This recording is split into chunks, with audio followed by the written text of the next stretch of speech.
بیش از 70% اهالی تاجیکستان در مناطق زندگی میکند که به آسانی میتوان آنجا نیروی برق حاصل کرد، یا در رودخانه ها یا از روزهای دراز آفتابی.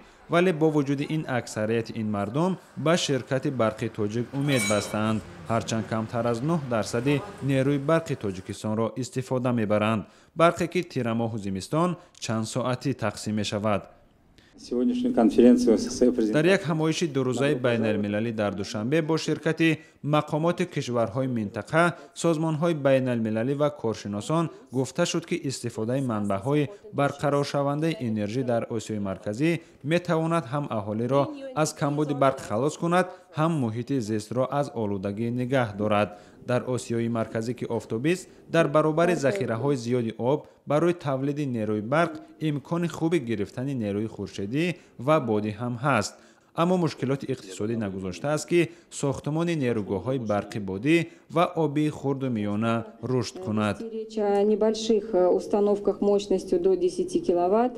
با نظرداشت سرعت باد در کشور ما نصب ایستگاه‌های تا 10 کیلووات امکان دارد. سرعت باد 10-12 متر در یک ثانیه. در کوه و وادی‌ها تا 120 روز شمال سخت به قید گرفته می شود. از امکانیت 2 میلیارد کیلووات ساعت در یک سال نیروی بادی همگی 4 میلیون کیلووات ساعت استفاده می شود.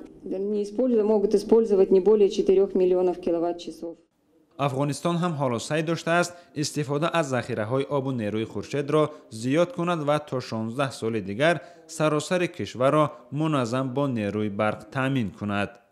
ولی هرچند بازم هنوز ما 80 تا 75 تا 80% انرژی خود به صورت واردات از کشورهای همسایه میگیریم. قرار دادن برای خود که انشالله تا سال 2032 5000 مگاوات ما از انرژی‌های تجدیدپذیر داشته باشیم. در تاجیکستان که اکثرا نیروگاه‌های برق آبی دارد، هنوز استفاده از نیروی خورشید به خصوص باتری‌های آفتابی رایج نشده است و کشور در این ساحه از همسایه‌ها عقب مانده است. منبع آفتاب که من بسیار طرفدار استفاده برای منبع آفتاب هستم و متخصصی همین ساحه هستم.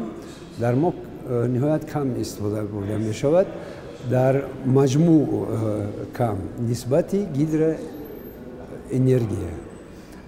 اما مثال های علاهیده بسیار هست که در خانه ها، در کارخانه ها، در دخترخانه ها و مکتب ها این گونه دستگاه ها استفاده برده می شوند. استفاده منبع‌های انرژی برقرار شونده به خصوص بنیاد نیروگاه‌های برقی آبی یکی از راه‌های حل بحران انرژی در تاجیکستان و قرقیزستان است. اما طرح‌های بزرگ هر دو کشور به دلیل اختلاف نظر با کشورهای همسایه عملی نشده مانده‌اند. شادمان یتیم، آزادی، دوشنبه.